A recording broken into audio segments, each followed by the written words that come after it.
Donc, aujourd'hui, nous allons reprendre là où nous l'avons laissé. Donc, nous étions à Genèse 30 ou 29. Ouais, du coup, Bachir revient sur nous. Alright. Bon.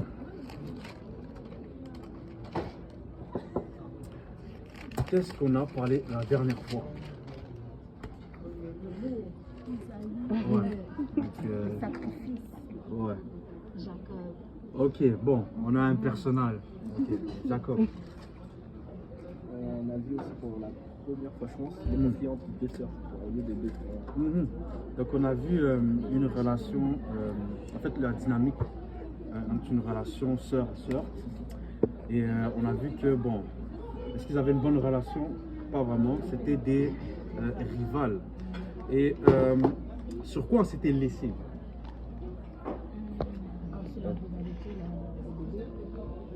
La rivalité du? Les bébés là, avec les bébés. Ouais. Non. Ouais, non, c'est ça. Ouais. Le Seigneur avait exaucé Rachel. Ouais. Donc après un moment, j'ai exaucé Rachel.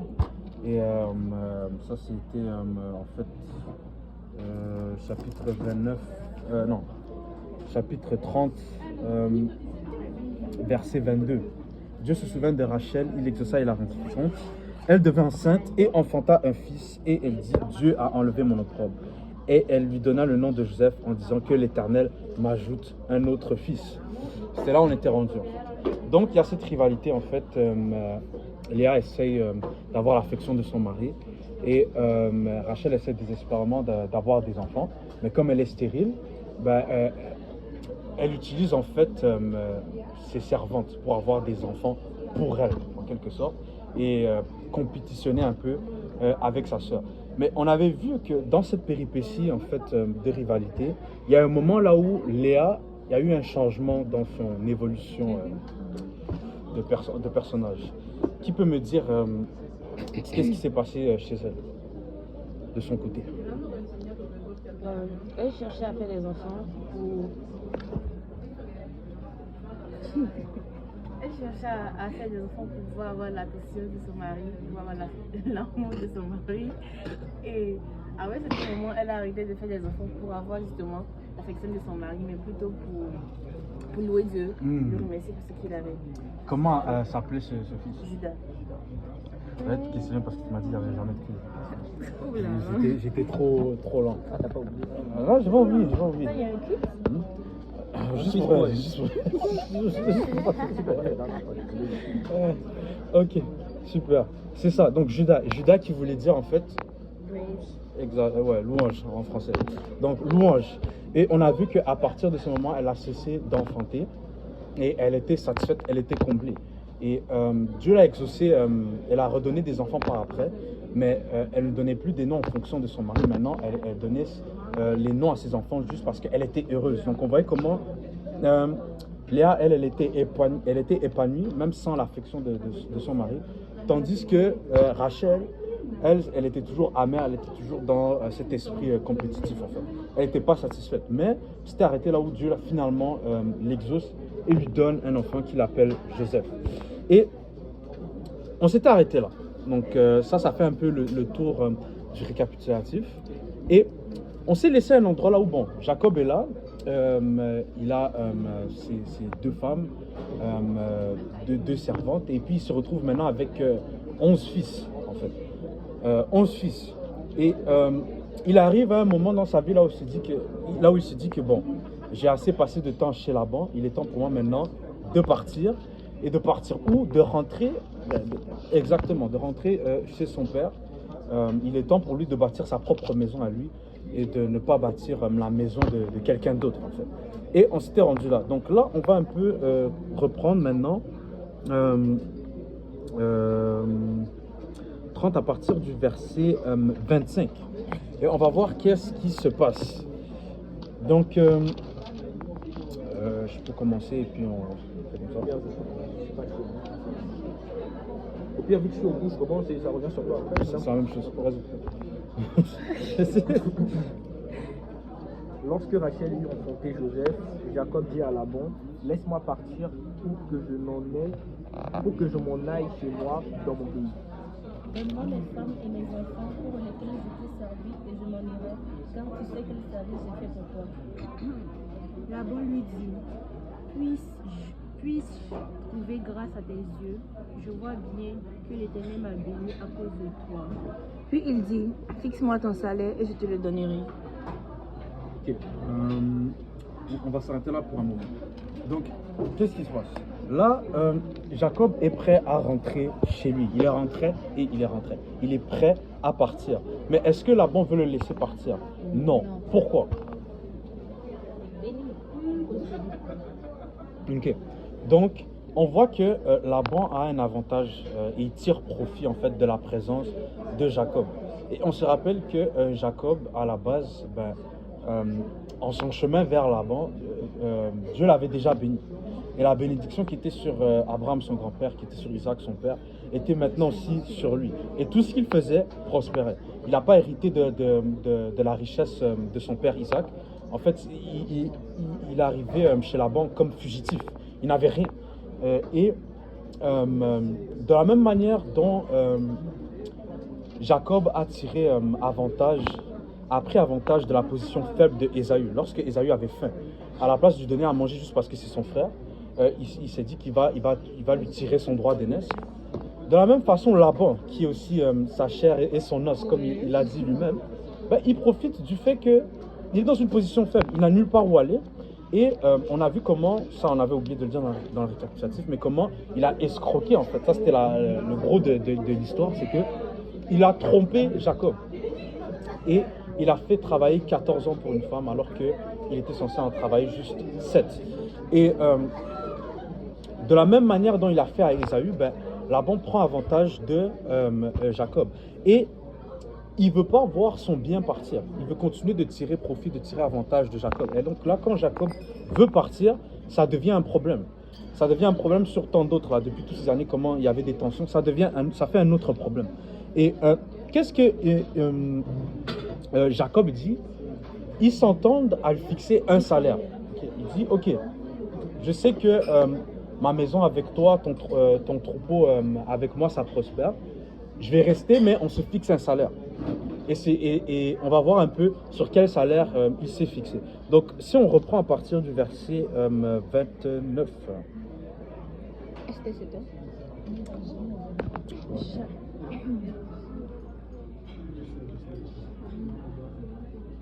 Jacob lui dit, tu sais comment je t'ai servi et ce qui est devenu ton troupeau avec moi. Car le peu que tu avais avant moi, c'est beaucoup accru. Et l'Éternel t'a béni sur mes pas. Maintenant, quand travaillerai-je aussi pour ma maison?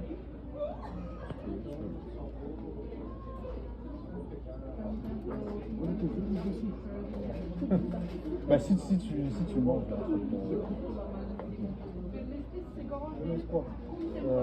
on est rendu à 31.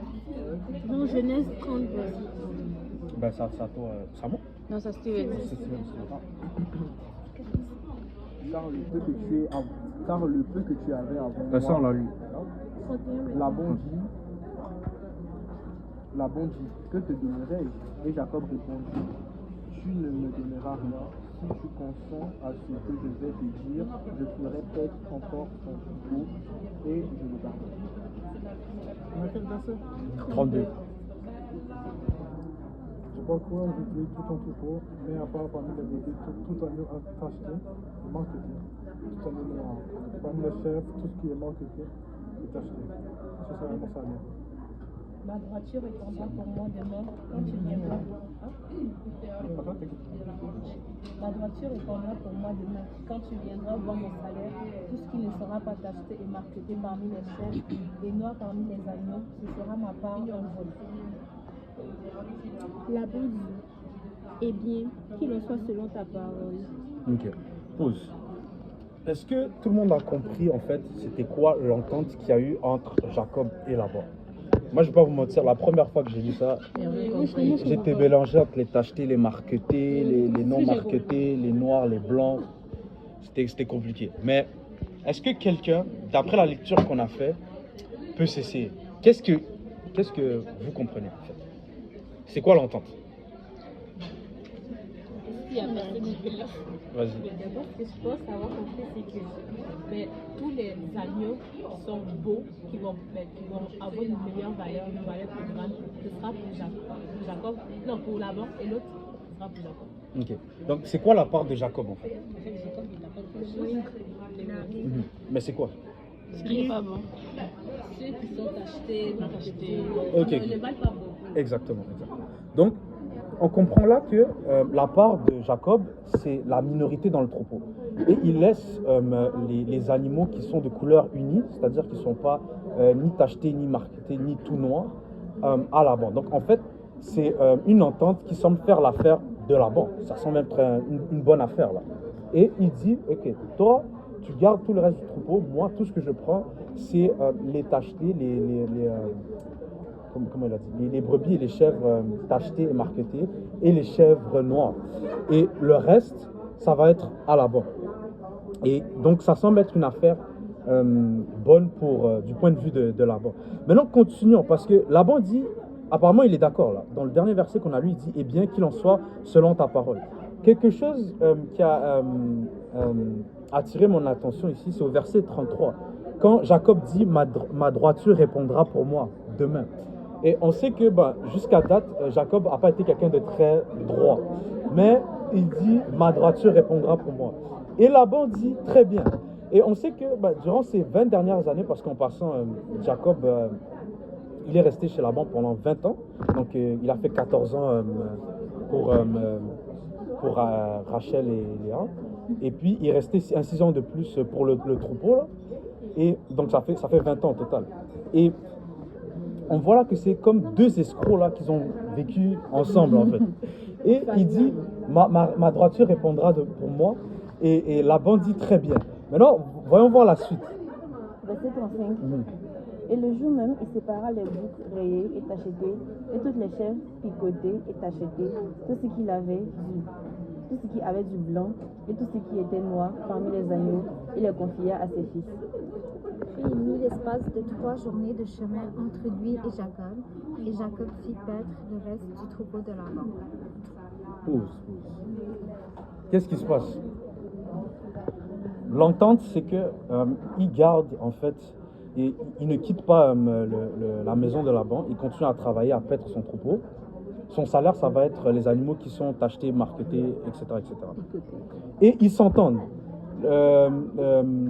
Jacob dit que si je prends quelque chose qui n'est pas dans mon salaire, c'est pour moi un vol.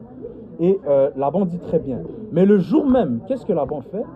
Il prend les boucs rayés, marquetés, et tous les chèvres tachetés et marquetés, ou toutes celles qui avaient du blanc, et tout ce qui était noir parmi les brebis, et il les remit entre les mains de ses fils. Donc il prend la part de Jacob, qui s'était entendu, hein, les deux s'étaient entendus, et c'était déjà une bonne affaire pour Laban. Mais qu'est-ce qu'il fait? Il l'escroque encore. Il prend toute cette partie qui revenait à Jacob, et il le donne à ses fils. Donc on voit là encore, c'est vraiment dans son sang, c'est dans ses os, dans ses chairs, dans tout son être. Là. C'est un escroc. Et maintenant, voyons voir un peu c'est quoi la réaction, bien comment Jacob va faire pour s'en sortir. Au verset 37, ça dit, Jacob prit les branches vertes de peuplier, d'amandier et de platane. Il y pela des bandes blanches, mettant à nu le blanc qui était sur les branches. Puis il plaça les branches qu'il avait pelées dans les abreuvoirs, sous les yeux des brebis qui venaient boire, pour qu'elles entrassent en chaleur en venant boire. Les brebis entraient en chaleur près des branches, et elles faisaient des petits rayés, tachetés et marquetés. Jacob séparait les agneaux et il mettait ensemble ce qui était rayé et tout ce qui était noir dans le troupeau de Laban. Il se fit ainsi des troupeaux à part qu'il ne réunit point au troupeau de Laban. Toutes les fois que les brebis vigoureuses entraient en chaleur, Jacob plaçait les branches dans les auges, sous les yeux des brebis, pour qu'ils entrassent en chaleur près des branches. Mais quand les brebis étaient chétives,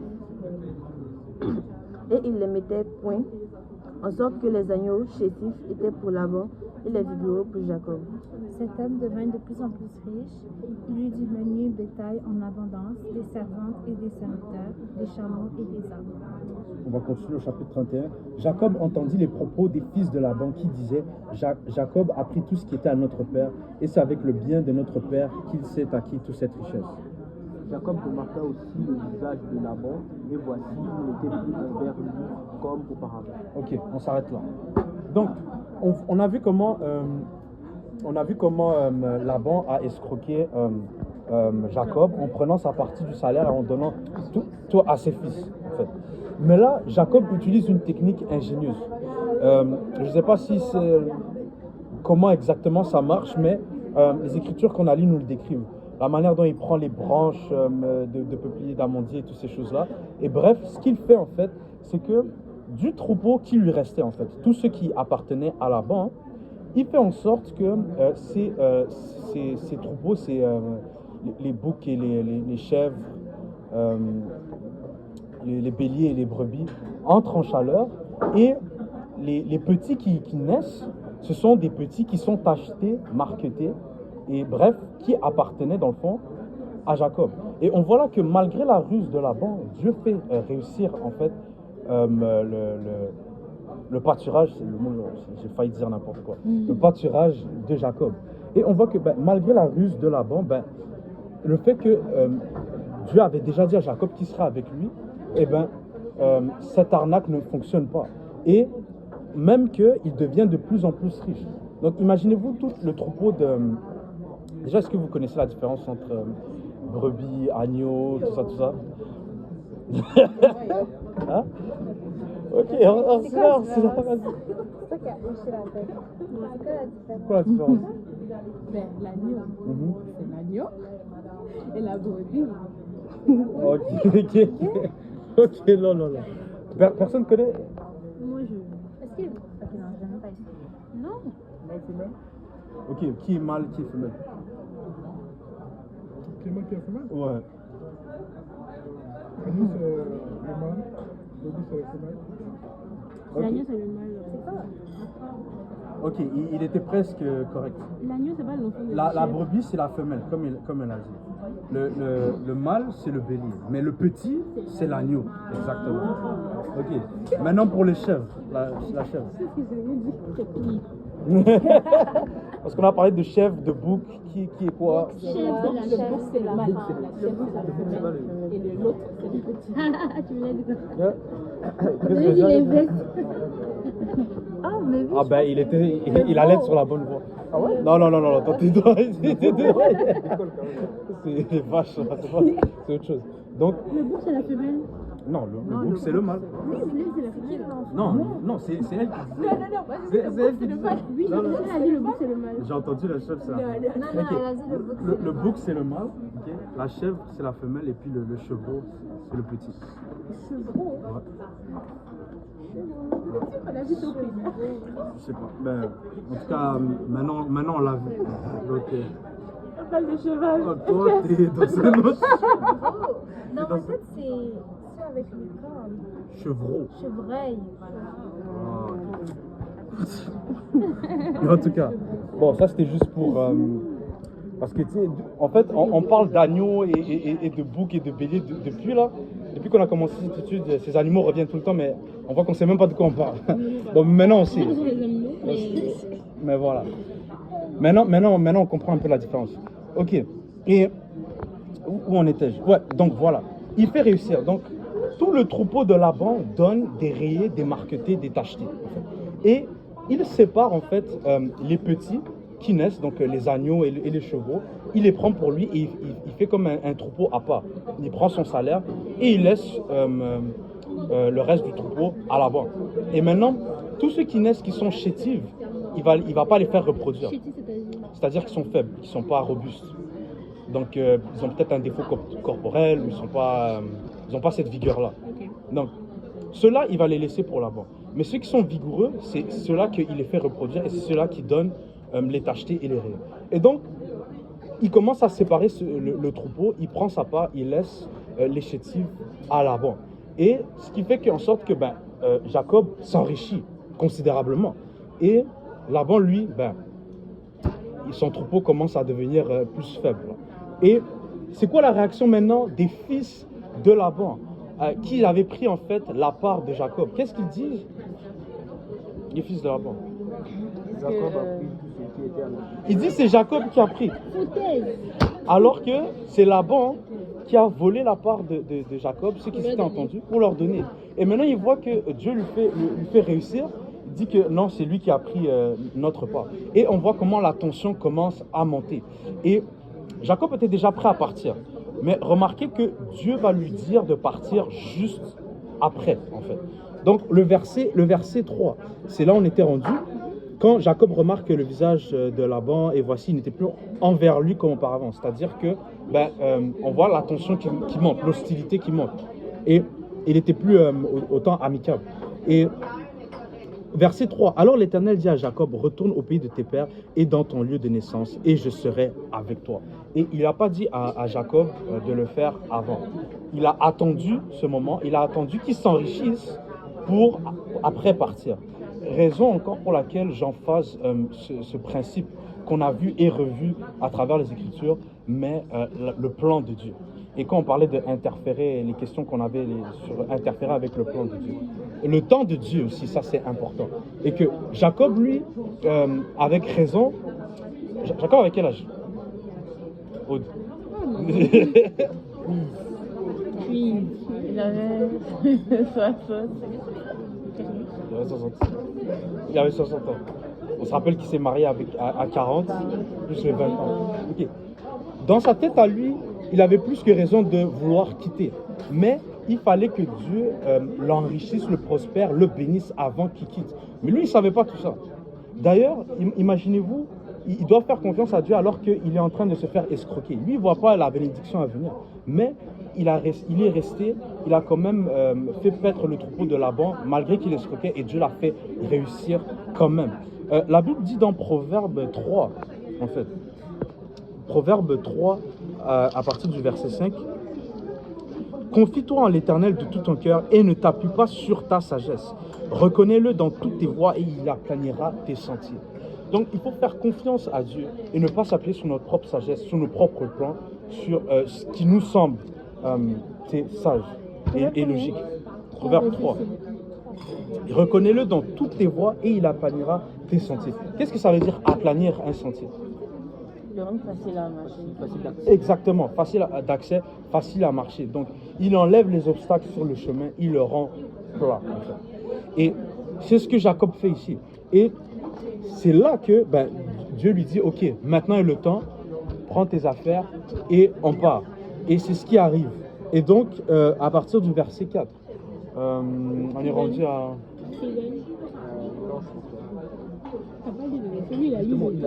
Non, j'ai lu, mais c'était pas mon tour.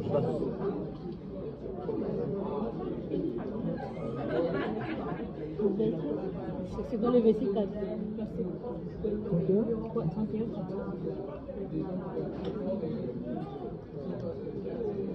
Jacob qui a fait Rachel Léa, c'était un chant vers son troupeau.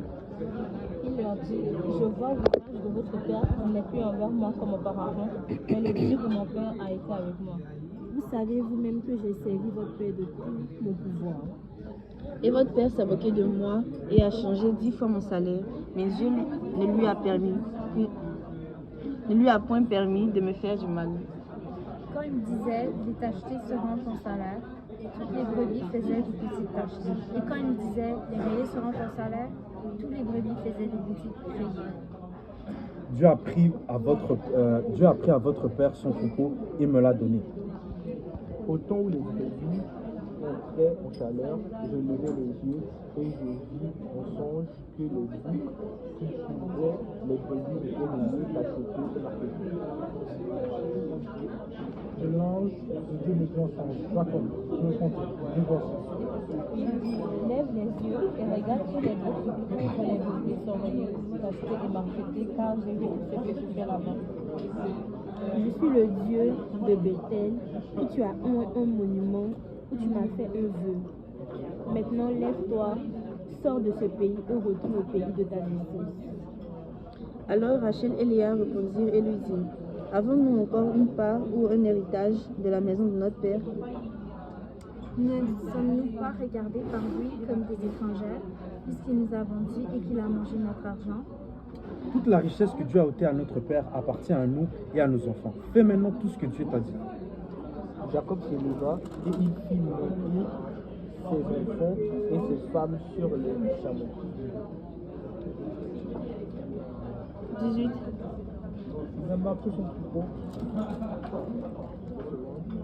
Et tous les biens qu'il possédait, le troupeau qui lui appartenait, qu'il avait acquis à Padan-Aram, et il s'en alla vers Israël, son père, au pays de Canaan. Tandis que Laban était allé tondre ses brebis, Rachel déroba les terrains de son père. Et Jacob prépara Laban, l'araméen, en ne l'avertissant pas de son fils. Il s'enfuit donc lui et tout ce qui lui appartenait, et il se leva et passa le fleuve et s'avança vers la montagne de Galaad. Ok, qu'est-ce qu'on vient de lire? Qu'est-ce qu'on vient de lire? L'escroc fut escroqué. L'escroc fut escroqué. Ok, c'est un mot difficile. Donc, on avait commencé à partir de là où Dieu l'appelle pour partir. Et maintenant, qu'est-ce que Jacob dit? Il parle à ses femmes pour leur dire que, écoute, on doit y aller. Et il lui dit comment, en fait, c'était Dieu qui lui avait dit, en fait, que, en songe que, pour résumer, c'est Dieu qui lui a donné le troupeau de leur père à lui, en fait. Et que maintenant, il leur dit aussi de quitter. Et est-ce que Léa et Rachel sont d'accord ou ils ne sont pas d'accord? Ok, pourquoi ils sont d'accord? Pourquoi ils veulent quitter leur père? Parce qu'il les a Ok, donc on voit que Léa et Rachel n'étaient pas bien traités par leur père. Et eux aussi, ça ne leur dérangeait pas de quitter en fait. Et remarquez aussi que quand Jacob décrit le songe qu'il a eu, Dieu lui parle dans son songe et il dit que je suis le Dieu de Bethel. Ça c'est quelque chose qu'on va juste prendre en note pour plus tard. Mais il dit je suis le Dieu de Bethel.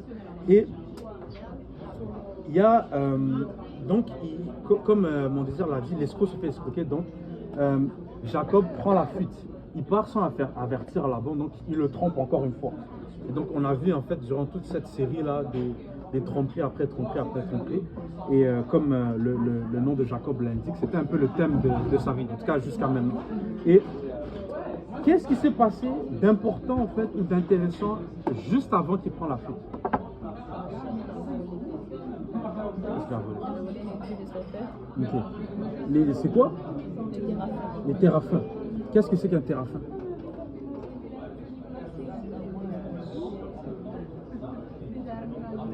Quelqu'un veut le chercher, je peux vous donner la réponse tout de suite.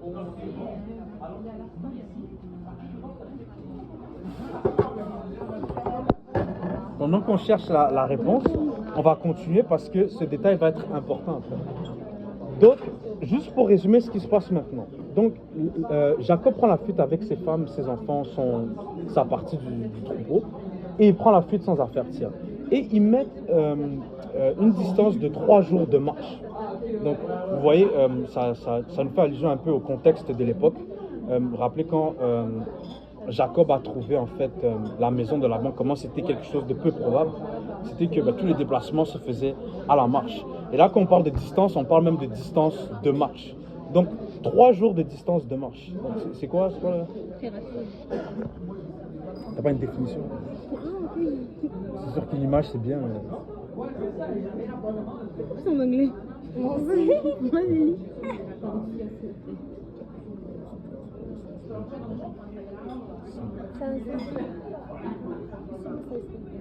As disgraceful things. Mais moi, ça dit c'est des... Small images or cult objects used as domestic data. Donc c'est ça, c'est comme Orsina l'a dit, c'est des petits objets qui prennent pour des dieux, donc, comme des divinités. Et c'est ça, donc il les a volés de son père. Donc on comprend que Laban ne servait pas le même Dieu que Jacob en fait. Et Jacob travaillait pour la maison de quelqu'un qui ne servait pas Dieu. Et on va voir ça aussi plus tard. Quand des enfants de Dieu vont travailler pour quelqu'un vont bâtir l'empire de quelqu'un qui ne sert même pas Dieu. Je ne vais pas le spoiler tout de suite. Mais ouais. Et donc, Rachel prend les téraphim et il part. Et là, Laban va poursuivre Jacob jusqu'à ce qu'il va l'atteindre. Et donc, on va sauter juste là. Donc, au verset 25. Non. On va prendre 22. Donc, je ne sais pas, on était rendu à qui? À moi? Okay. Le 3e jour, on annonça à Laban que Jacob s'était enfui. Il prit avec lui ses frères, le poursuit 7 journées de marche et l'atteignit à la montagne de Galade. On peut au chapitre 32. Ouais. 24. Jacob demeura seul, alors un homme poussa avec lui jusqu'au lieu du soleil. Non. Chapitre 31. On est revenu. Non, on n'a jamais quitté. 24. Mais Dieu apparut la nuit en songe en Laban, l'araméen, et lui dit, garde-toi de parler à Jacob, viens venir. Laban atteignit donc Jacob. Jacob avait traversé sa tente sur la montagne. Laban dressa aussi la sienne avec ses frères sur la montagne de Galade. Alors Laban dit à Jacob, qu'as-tu fait? Pourquoi m'as-tu trompé et emmènes-tu mes filles comme des captives par l'épée? Pourquoi t'es-tu enfui secrètement et tu m'as trompé et ne m'en as-tu pas donné avis? Et je t'eusse reconduit avec joie et avec des chants au son du tambourin et de la harpe. Tu ne m'as pas permis d'embrasser mes fils et mes filles. C'est en insensé que tu as agi. Oh, ma main est assez forte pour vous faire du mal. Mais le Dieu de votre père m'a dit hier, garde-toi de parler à Jacob, ni en bien ni en mal. Maintenant que tu es parti parce que tu l'étissais, donc l'enlissais après la maison de ton père, pourquoi as-tu dérobé mes dieux? Donc,